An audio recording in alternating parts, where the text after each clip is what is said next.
Hi, welcome to this Open Security Summit session in September 2022. We're going to be talking about DevSecOps and beyond CI/CD pipelines by Anna, who is joining us all the way from New Zealand. This is really, really cool. And, this is definitely a really hot topic and one that me and a lot of people on my team are really interested in. So over to you, Anna. Hello. Nice to meet you all. So I can tell that the war hasn't ended on Tuesday. So this is Tuesday already. My name is Anna. I live in New Zealand. First of all, a little disclaimer. So anything I'm talking about during this presentation is my personal opinion, not my any previous, current, and future employers. And all the tools and solutions I mentioned here, no one paid me, and I'm not affiliated with them anyway, just like my opinion, just in case. So my background, you can hear my accent. I'm originally from Russia, but I've been living in New Zealand more over than a decade now. And my professional background, that I started with music, done some sociology stuff, had my own consultancy agencies business, but not in IT. But then after I moved to New Zealand, I started here, started at a full stack developer, then quickly moved to DevOps, DevSecOps, and currently I'm moving into cybersecurity consultant position. So very, like, you see, like, my background, not only tech stuff, and I think that it like shaped me who I am today in a sense that security is a lot about people, not only about technology. And I find it useful to have the background in sociology and business to be able to look at the problems in the security space from different angles. About the format of the workshop today, I will present some stuff, but what I really aiming to do is just to drop some thought seeds in your heads, and also to want to discuss some things. In Maori culture, there is there's a word, it's called kai ako. If you look at the dictionary, they will translate it into like English directly as a teacher, but it's not a correct translation. Kai ako, like kai is food, ako is like knowledge, means knowledge feeder. And the main difference with the our Western world teacher understanding is the knowledge feeder is not who just translate the knowledge from one person to others. It's a mutual process. So a teacher also learns from the students. So today I would love to learn from you, and we'll have a place as well for some discussions, because what I want to trigger is a thinking in this way. Not just to provide you with a fish, but more like a bunch of fishing rods or even a fishing net. So DevSecOps, like a DevOps, it's a very confusing term. And please ask like questions anytime in the chat. I'm happy like to be interrupted and talk about if something not clear or you've got questions to clarify something. So DevSecOps, I worked as DevSecOps. Is it correct? I don't know. When people like the role can be called like job description, senior DevSecOps engineer or DevSecOps, just DevSecOps. So let's do DevSecOps. Does your company do DevSecOps? It's the same confusion as DevOps, and you see that there is this ops part in it, and it's very popular thing nowadays to add this ops to everything. We have ML ops, data ops. I even have listened to a workshop about product ops or something like this. So ops everywhere. Is this a role practice for a working buzzword? I don't know. But I really find it confusing when we call people DevSecOps, because I disagree with this. So I just don't think you can call a person DevSecOps, but I understand that you need to fill this vacuum. And how would you call this person? Like, how would you name this job position? then it's okay. But I personally came up with a definition of it. Just for me, it's a more like way of thinking, more like a practice thing. Like if you've read the Phoenix Project and the table book, like or handbook of on DevOps, you would see there that it's about like it's a paradigm, right? It's a way of thinking. It's not a job description. So for me, DevSecOps is the something like practice or way of working that supports security mindset with automation. And let's unpack it a little bit. What is security mindset, why we're talking about supporting, and what automation means, because it's not as simple as it looks like. So another thing, if you maybe already noticed, my slides got this like little like not Easter eggs, just like some birds. They're native New Zealand birds. I really love New Zealand nature, and just wanted to add some New Zealand flavor to it. So you will be able to see all these birds that most of them I see every day, just like out, like when I walk out of my house. Not this one. This one lives in the forest, and this one is very naughty. It just can tear off your wind wipers, like window wipers from your car easily, or puncture the tires on your car when you parked in some reserve or national park.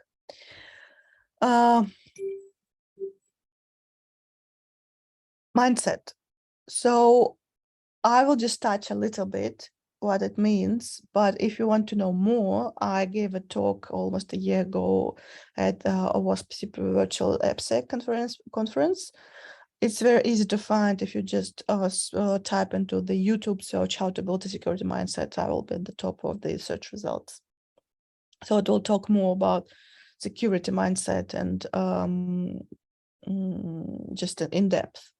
But today we'll just look at the definition and what it means. And this is like Mahatma Gandhi's monument in front of the Wellington railway station. And and I really like this quote, then your beliefs become your thoughts, thoughts words, words becomes actions, actions becomes habits, habits becomes values, and values becomes your destiny. And you would ask how it's related to security, but just imagine a situation when we've got a person who believes that the belief that long strong passwords is not very important, and to have a different password for each environment, like for each account, is not important. When they think about it, they will talk about it, they will make more sure about it, then they will, actions will be that they won't use strong passwords, it will become a habit, the weak passwords will be in every account, and then they'll reusing these passwords.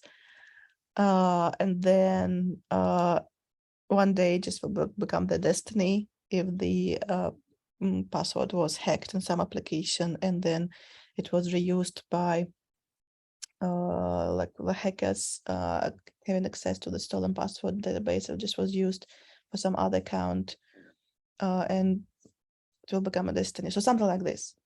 So mindsets, the word mindset was first used in the 1930s of the 20th century, and that meant meant habits of mind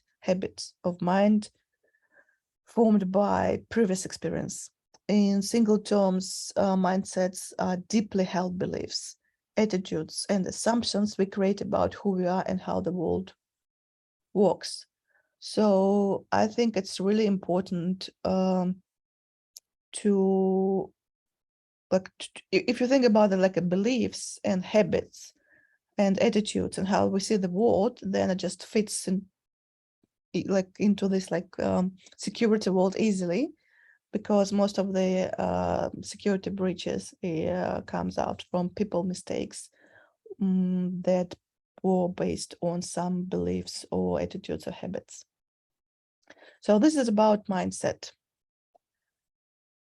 When we said supporting, I really want to talk this about this feeling, like the situation I sometimes feel it working in a company, that we are seen as a gatekeepers, people who say no to things, like for kids or teenagers ask for, can I have this toy when you're shopping, can I have this chocolate, and we say no, no, no, you can't have it, please do this right, don't do this, do this, and then we become this I don't know, prison guards or something like this. So, and people will just try their ways anyway. They will sneak and they'll try to steal those chocolates from the cupboard somewhere. Oh, my youngest son, when he was little, I don't know, this truffle pig, he would find chocolate in any place I would hide in the house, like in places you wouldn't think of, and he would find it.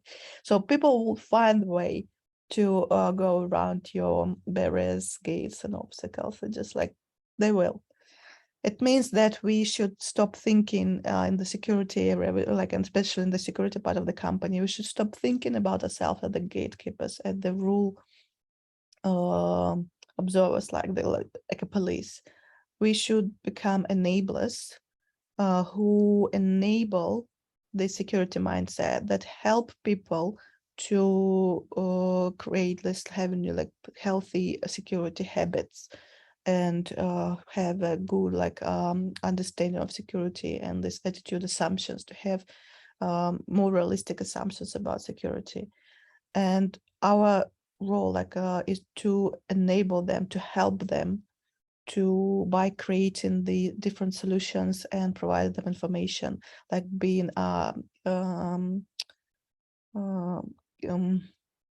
kayako in this area, feeding them with knowledge, giving them all the help they need to choose the more secure solution, to do the security as habits.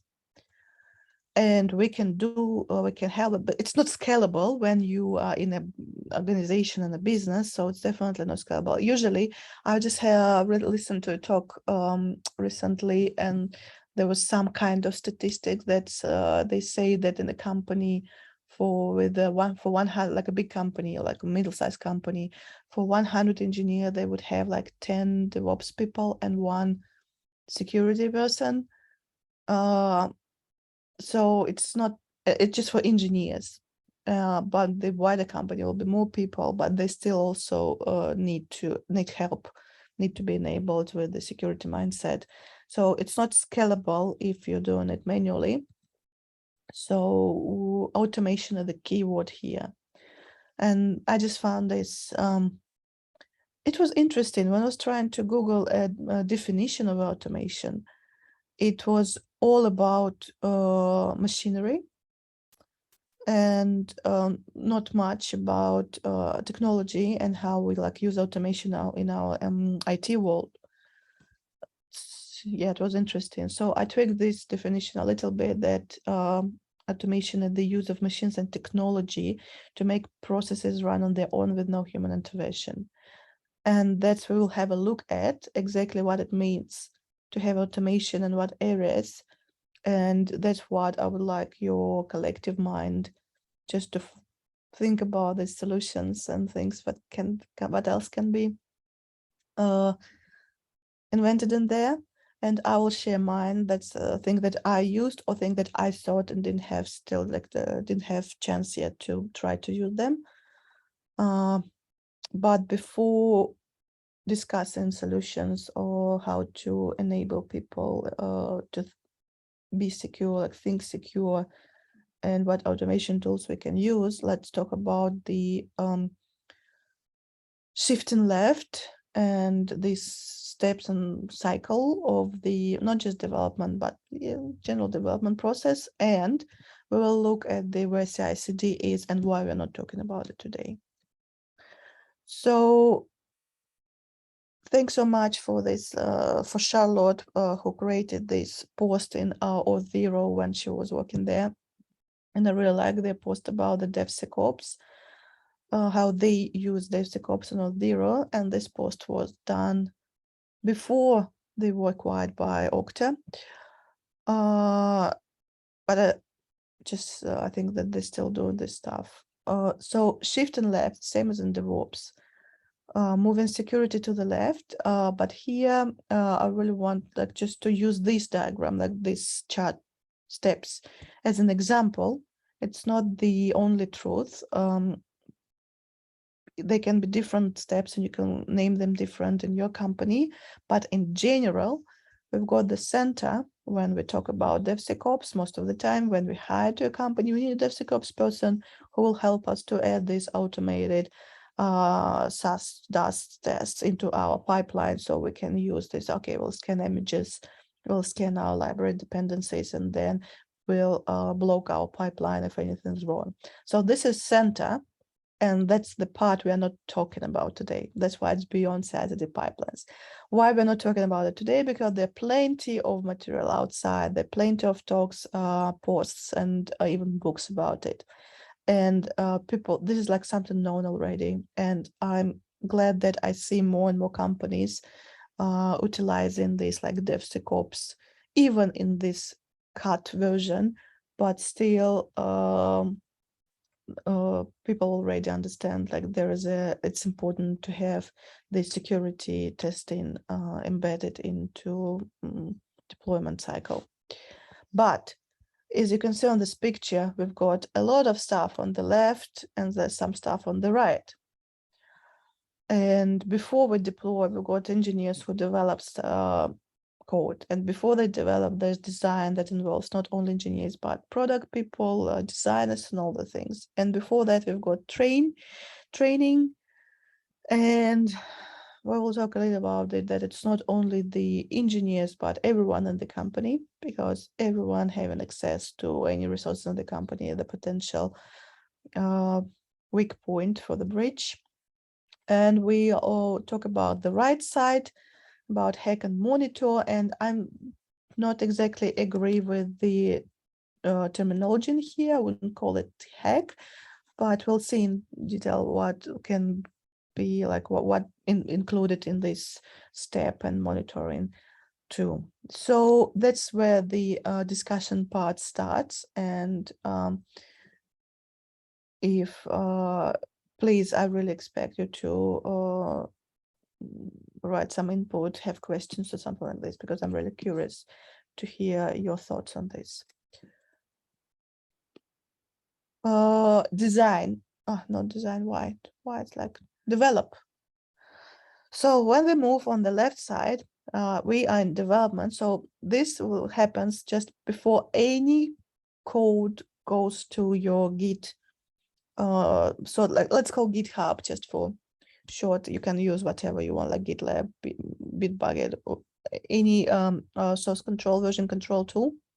But before it goes anywhere out of the developer's machine, they write code, and we also want to make that they've got to show that they enable them with secure habits.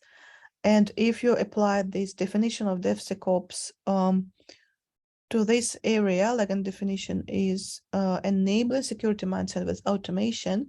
So in here, ideas, again, not the full list, but ideas that what I've used and tried to embed into the teams is that we have some hooks like pre-commit, post-commit, pre-push hooks, Git hooks in your code that can just trigger some testing, and it can be any type of testing. But usually we care about libraries like dependencies. Did we introduce something that got some version that was compromised? We scanned images like Docker images for versions of the layers of the stuff. We can scan templates of your infrastructure as code, like the Terraform, CloudFormation, or whatever you use. And also we can scan for leaking secrets that we do not like have any in the plain text, like any tokens or secrets by accident or just by not being aware that it's there. So Git Guidance Shield, I haven't used it myself, but it looks like a cool tool that just like helps to scan stuff at the pre-commit stage. This is like one place in your command line. You've done some code, you're ready. Now you do something with your Git, either you commit or push, and then something happens. And then you can do it even earlier before committing, when engineer just like typing stuff, they will just type the new library in the JSON file, like for example, for NPM or pip file requirements. And then in the, for example, VS Code has a, the Sneak has VS Code plugin. Yeah, that you can use, and it will just scan your libraries. Like it will check the library if it's secure, like if the version is secure or not, updated or not, as soon as you type it. So what to be aware of here? Price. And price, I'm not talking about money, I'm talking about time, because you have to find this good balance. How risk, like to assess the risk, how risky this button here, right? I mean, like, is it, because everything will take time, it will be longer. And you need to have a buy-in from engineers to understand that why it is important, and to have a good balance, because you don't need to check for it all the time and for everything. Just find a good balance between time and risk, like your code. If it's not important one, then maybe it's not worth doing it in here. You can do it somewhere later. If it's a high risk application, and you don't have to have everything. You can have, for example, only secrets, because if secrets are leaked into the GitHub, like, or Git online in the cloud, then it's already leaked. So something like this. So you can find, or not even find, you can talk with the engineers, and as you need to really educate them about the risks here, so they understand clearly, because that's something I came across a lot. When you tell them this is like, you need to do this because this is a very critical place here, vulnerabilities and high risk. And most of the time, if you just tell them that you need to do this without explaining how it can be exploited, they won't believe you, because they're smart people, they know better. So be prepared to explain how it can be hacked, how it can be exploited, because most of them really want to know. And after only that, they will just, okay, yeah, I see. Yeah, there is a possibility. So yes, let's do something about it. So applying this lens to this stage in the cycle, what do you think else can be done in this area besides just having pre-commit hooks and VS Code plugin? Any ideas? I can see the chat, so if you can read it to me, it would be awesome. If there anything in there.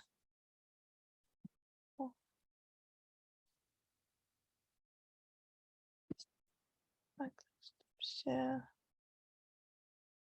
Ah, sorry, I need to finish share back.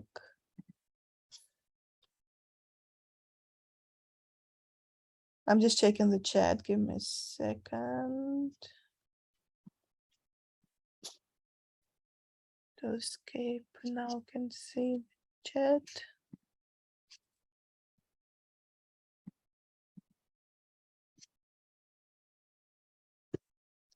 No, I can't see the chat. I just like it doesn't work well.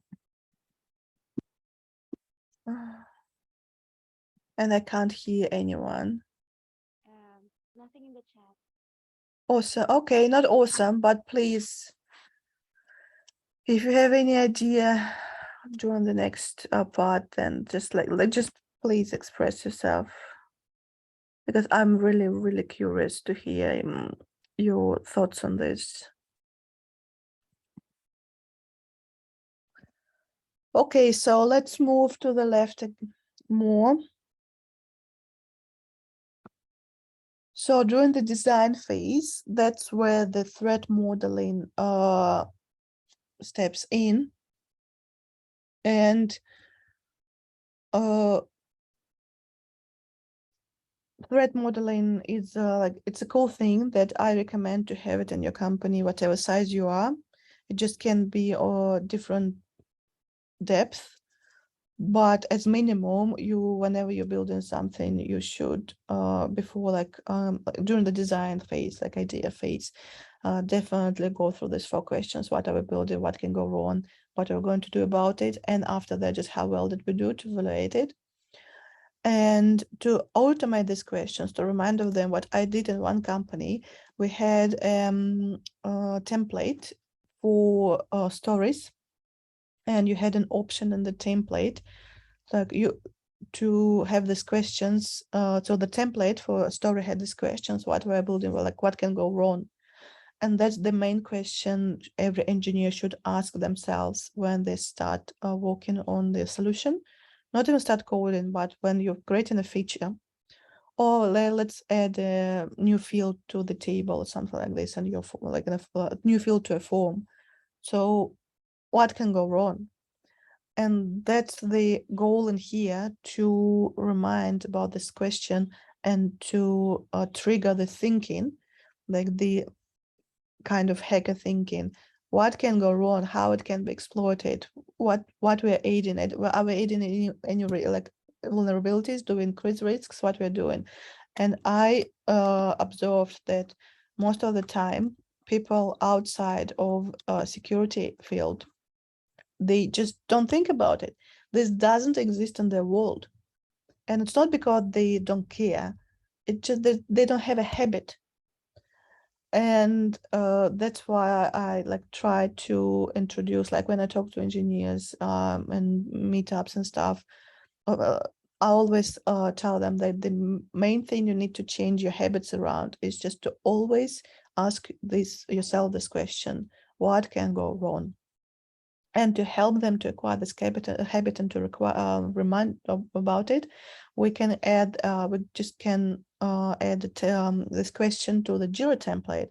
So whenever they go to the board and the new story is created, there will be a template, like checklist or question that will be there already.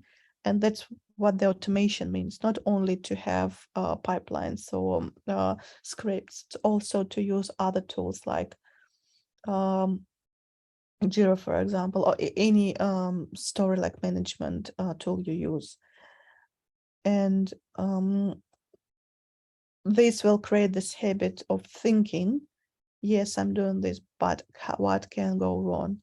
And I saw a lot of progress in people who started using this template and being reminded. And even when I was not there, they just acquired this habit. And it was very interesting to watch them sometimes, like during the lunch, discussing how they could hack their own application. And this, like, it was very fun. So yeah, this thing works. But it will work better if you have a threat modeling like work thing in your organization, just in general. Why Terraform isn't here? Because another thing that you can help your engineers with is to have your internal module library. For example, all S3 buckets, I'm an AWS person, that's why I will use AWS as an examples here. So for example, all S3 buckets should not be public by default, and they have this, and this. And you, on one hand, you can inform your engineers about this. On one hand, you can do it yourself. So every time they create something, you will have to either write it for them, or if you're lucky and you've got DevOps champions in the engineering team, they will, and they know, for example, Terraform, they will write it themselves, but you have to be then the pull request to make sure that nothing leaked. But it will go onto the cloud anyway, that they all forgot something, like permissions. Like, I think every bucket, a non-public bucket, should have this policy, and they should make it by default in the 3 buckets in AWS, but it's not. So they should have policy that denies all non-secure access. So there's no HTTP access to a buckets at all. And you can add the resource policy to the S3 bucket, but it's not done automatically. You have to do it manually. But if you have a S3 Terraform module and it's embedded in there, then your developers can just use internal companies. Okay, this is S3 model we use. Just grab it, provide variables to it that my application needs, like my code needs currently. But then we can make sure that all the rest of the S3 configuration is secure. Same about VPC. Security groups, subnets, tables. It's just like this is too much for most of the engineers to keep in their minds and make sure that it's secure. But if there is a model customized for the company that maintained by the platform team, then they can just grab it, provide the parameters to it, and then use it. And then we assure that if they use our template, like our module we created, that it will be up to date with all the security practices we follow in this company today. So this automation introduced via providing ready-to-use customized models inside of the company that are hardened models. Any ideas what else can go wrong, or what else we can introduce on the design stage if we want to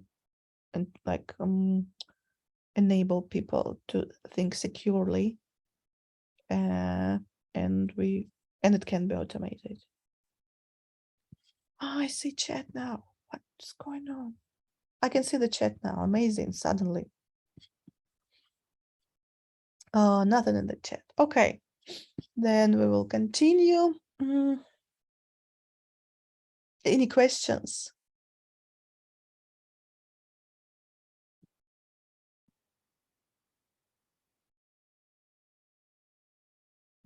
No questions. Sorry, I was trying to find my mute button. I have a question. How do you keep people up to date with the threats that are out there on the threat landscape that may not be monitoring the threat landscape? So all the the things that could go wrong. How do they know the things that could make it go wrong on the outside? How do you keep them up to date? Yes, so we will talk about it. There's a training phase, and it happens with training.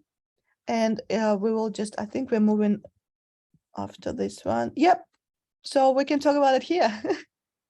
Oh, excellent. Is it? I definitely haven't read this. Yeah. No, but it's a good question. That's like, it means it's all logical. So, and it's a very good question, how they know how to answer this question, what can go wrong, right? And that's where the training comes in. And the training, security training, it's not just that's what I mentioned, that to have a threat modeling, like to have threat modeling as a thing in your company is important, because it's out of the DevSecOps thing. It's like more security thing, but it's part of the training. And threat modeling, it's a whole like thing. Like, for example, you've got your SRE, you've got your incident response. So threat model is another big block in security thing that involves everyone in the company. There's a methodology, there's a lot of stuff happening there, but one of the part of the threat modeling process is to have experts in the threat modeling session that can help you to provide you with threats and like the vulnerabilities, right? And with time, eventually engineers learn the vulnerabilities, that threats are most popular for their type of work they are doing. So it happens during the like education phase, like training phase. That's another important thing, to have education to everyone on different level in the company, because it's not only engineer. For engineers, it's all these programs, and the I really love it's called range, digital ranges. Like you have this like in the browser, you can have an application that you can hack, and there's a lot of companies that provide this type of education. It's very fun, and I highly recommend it, because it looks like, oh, this is stupid, why should, like, looks so simple. Yeah, there's a website, and now you can hack it and you can get points for finding some vulnerabilities. And I'm not a hacker in the security world, but when I just did one of these courses, I didn't go into the technical details. And to be honest, at some time it was, oh, why do I need to know it? I'm not application security specialist. But what it did eventually, and I just was like stubborn and kept doing it. And somewhere in the middle, I just realized how my mindset changed. And that I just started, at some point, I just started to think like a hacker. And that was amazing. It means that now, like when you go back to writing your code, you have this mindset and you look at this code, okay, this is good, this is not, you've got a user can now use this like nicely and like this. But when you got this different mindset, now you look at your mobile application and now you look at this authorization flow and you think, wait a second, but what if the user does this? What happened? Are we vulnerable now? And this is amazing thing that you need to like that's the learning picture here, that you really need to provide this learning. And automation in this case would be just buying these solutions there online for self-paced learning. I think self-paced learning is very important today because with the flexible working from home stuff. And you can't just, it's not even the money, because self-paced learning is usually cheaper than these classes you can hire, right? But it's also will be in line with people's habits today, that most people don't go to the office and don't want to, and it's not even going to the office. If it's online class, it is fixed time and you have to spend all day or a few hours at this fixed time, and people will complain and whine about it. So self-paced learning is amazing. It hits so many, ticks so many fields, like things that people want today, like doing it in own time when it's convenient for them. It's a little bit cheaper than the classes with the instructor you can hire. But most importantly, it will fit any type of learners, because different people got different speed of learning. And it makes it equal for everyone because they can do it at its own speed. So I highly recommend to look up, if you really want to educate, like to provide training to people, to look up at these different self-paced learning platforms. And there's a lot currently. And this cyber range is amazing things. Highly recommend to use it. There is a link, Agile threat modeling events from ThoughtWorks is a very, very cool organization. Yep, like source of stuff. Stride, yes. Just look into this threat modeling. It's just not what topic of this talk, but it's a very, very important thing. And if you're not doing it yet, I highly recommend to start looking into it and doing it. And sensible security conversations, yes, amazing. Then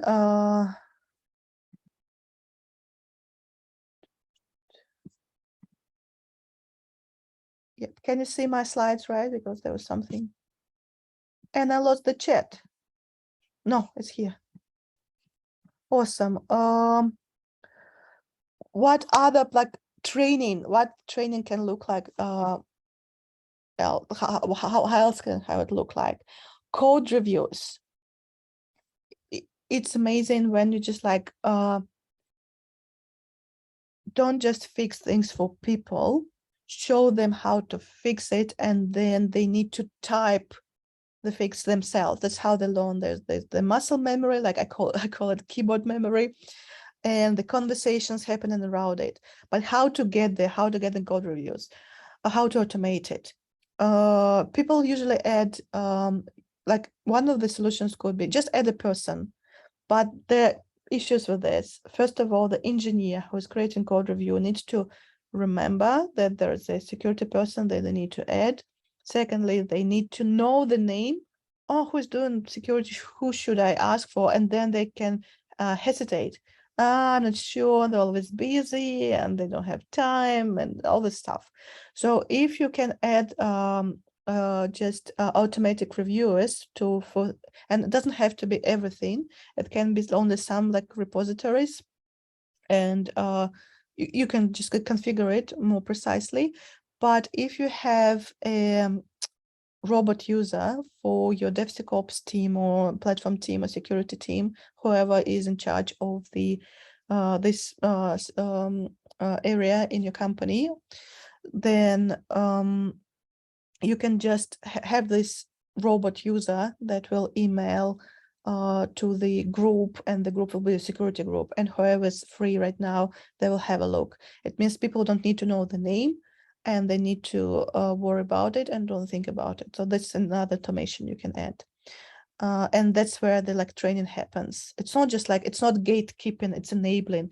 You just do not say, oh, yes, no. If you see issues, you need first of all learn what else can we add to our modules, what else can we improve. This is information gathering for you, intel. What else can you improve for these people? How you can make their lives easier and more secure. And also it's just a good conversation starter and education opportunity. And another one is that's another thing I started manually. I didn't have time to make time to turn it into a board, but that's my dream. One day I'll have will be weekend project. In one company, I started just posting in Slack, general Slack, security news, like regularly. And it was fun. People really liked it. And they were just, oh, yeah. And they were sharing stories. That's what the most amazing part of it. And when this was hacked or this breached, and they started sharing their personal stories, how they about their experiences. And it was the most important part of it, because it showed that it's not a rare thing, that it can happen to anyone, anytime. It's not something that happened in somewhere in the news. And it was really important. But how to automate it? You just can create a bot that will just grab some stories and post it into a Slack channel regularly, and you can have different level of this news. You can have more technical news for engineers channel, and you can have just general awareness news of like passwords and phishing campaigns and stuff in the more general company chat. You can even go crazy out there just dreaming about it. Okay, how can I make it use some machine learning to analyze this text and then filter to different types of news and the stuff. Yeah, but anyway, just an idea. Any thoughts about training? Any experiences? Something you want to share with the group about like security training, security awareness, education? Questions? No. Okay. Then we'll move to the right side. So we talked about the left, develop, design, train. Now let's talk about hack and monitoring.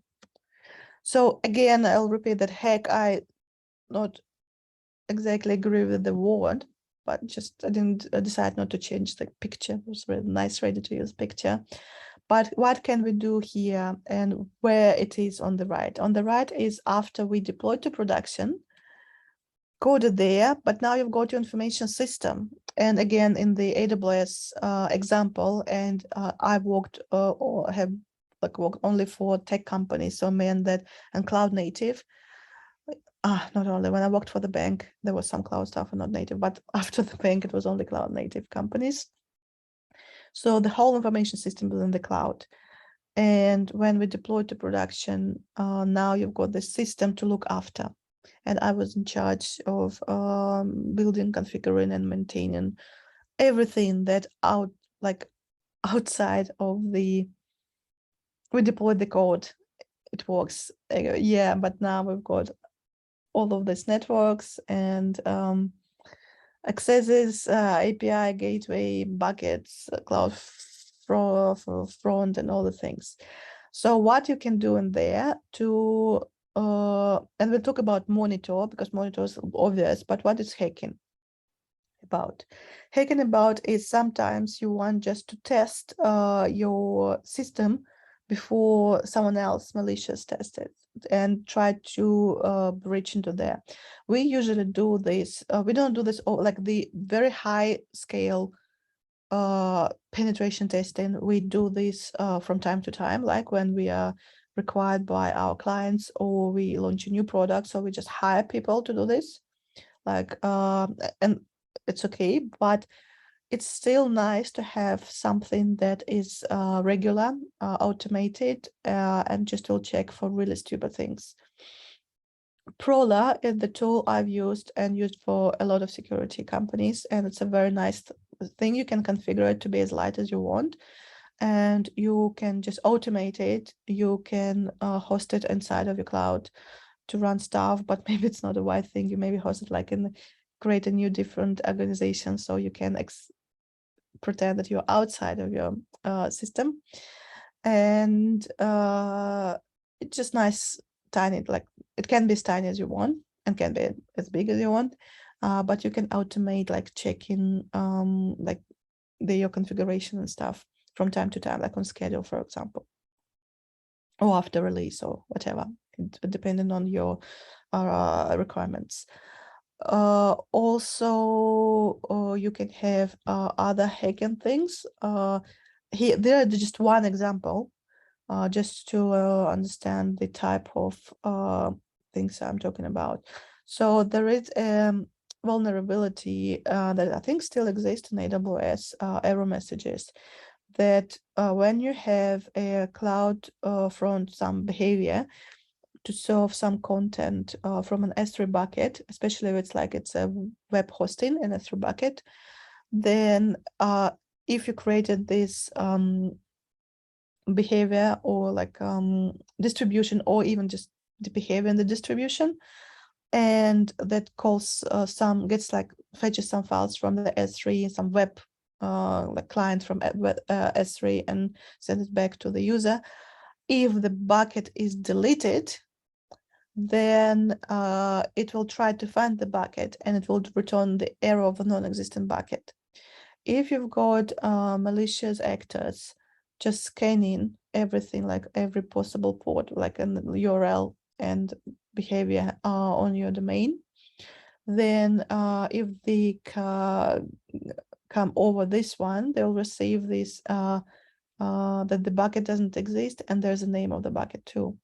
So what they can do, because the bucket names are unique for the whole AWS global space, it means that they can create a bucket with this name, and next time this behavior is triggered, it will fetch the content, but now from the bucket that's out of your control. Yeah, naughty thing. So you can have different automations and check-ins that this one, unfortunately, not possible to detect from outside if you don't have a good inventory. So first of all, the main rule of any security like system, any information system security, please take a stock take of everything you have using labels to start with. And then that's the first step of securing any information system, just know what you've got. And this one will help with it, but also you can have a scanning on your URLs, like in your domain, and just to make sure that they don't return any errors with too open messaging. So you don't want people to know too much if something goes wrong, and just non-existent stuff, just something like just an example of what we can automate and test, check your system from outside, like try to hack it a little bit. What's more important here, that whenever you have these results, outcomes of any test to check your running, you need to pass this information, not to keep it to yourself. whatever tool you're using, email, Slack, incident management tool like Opsgenie, for example, you need to make sure that this information, this behavior, this feedback loop gets to people who own the source of this code, and then the people who can change it. For first of all, that they own it, that they can change it, and for education purposes, of course. So this is very important. The same about monitoring, system notifications, what else happening, make sure that the, like what we did in another company, we had several teams working on like different sub-products, like services that company was offering, and they had different sets of resources in the AWS. So whenever like we had the monitoring and security hub, highly recommend if you're in AWS. So the security hub findings, they were channeled to the people who were responsible for creating this code. So all the findings, and we use tagging for this, like all the findings for this team owned resources were channeled to this team's Slack channel. And it means that they knew as soon as something was wrong, they knew straight away. And if they were flooded with this one, it means they were just not improving. So they had they were like pushed to solve it as soon as possible. And that's a very important thing that I learned. Don't keep this knowledge to yourself, because people need to know, they need to see how their behavior what it creates, like how it affects the system, and they won't be able to learn if they don't know. So that's about like again, monitoring is a huge area, but it's a small example how you can apply the thinking to this area. We are almost out of time, 5 minutes left. So any questions, ideas, suggestions, questions? Hello, everyone. You can unmute yourself. So if you have any questions, you can just open your microphone, then you can ask.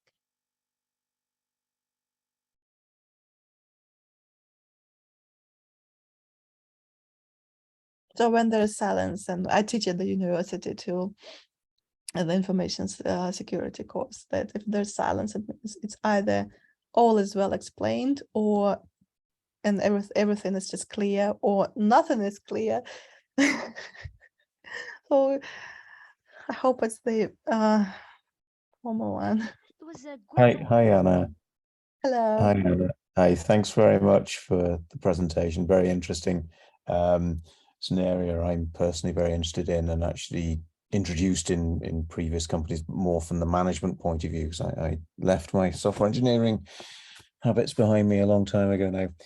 One thing we found started making a big difference was that, I mean, we were using a tool called Checkmarks that gave you very detailed breakdown of where your issues were, what your problems were, how to fix them, and so on.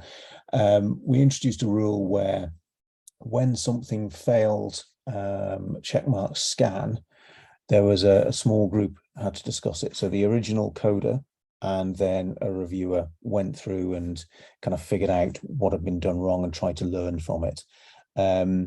Wasn't a universally popular rule when I introduced it, but it did help over time. We started seeing far fewer issues actually being caught at the scanning stage. And again, it was largely because people didn't, I think you alluded to it earlier, people didn't understand what the vulnerabilities were. Yep. And they needed to actually go through it and absorb it, and it worked better, a bit like the old pair programming idea. It worked better with 2 or 3 of you going through and looking at a batch of these fails at a time and figuring out what the problem was, and making sure you understood it.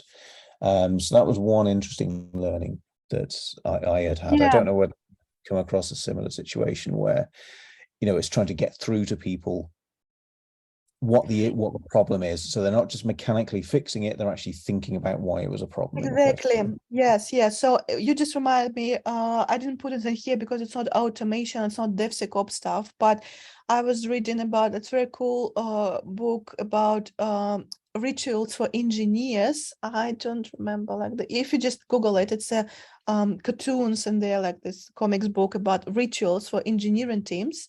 And I think that the key word you mentioned, I really like, and I feel it, is that was not popular thing, because people don't understand it. But what you can use to overcome this change and uneasiness of stuff, to introduce rituals. And rituals like can be very like silly and simple, but they help to normalize new behaviors, right? So you start with the so like, and rituals can be, for example, we've got a vulnerability a lot, and then we want to discuss it, so let's make it a make it a make it a funeral for this threat, right? And let's make something like this. I'm like, just, it can be very silly and funny, but it will ease the situation of change, because most of the times people don't like change, right? Yeah.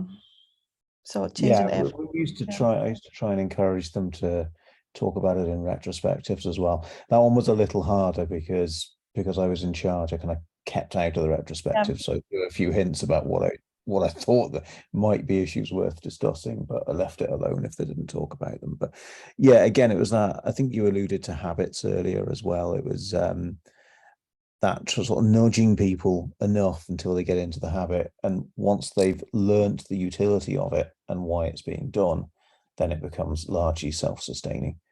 But yeah. So we're out of time here, but about this stuff, I recommend to watch my talk about building security mindset. This is more about culture and habits. So Thanks very much. Thanks, Anna. Thank you. Thank everyone for joining, and have a good night. Yeah, too. Bye. And it's my alarm for wake up. See you next summit then. Bye. Bye-bye.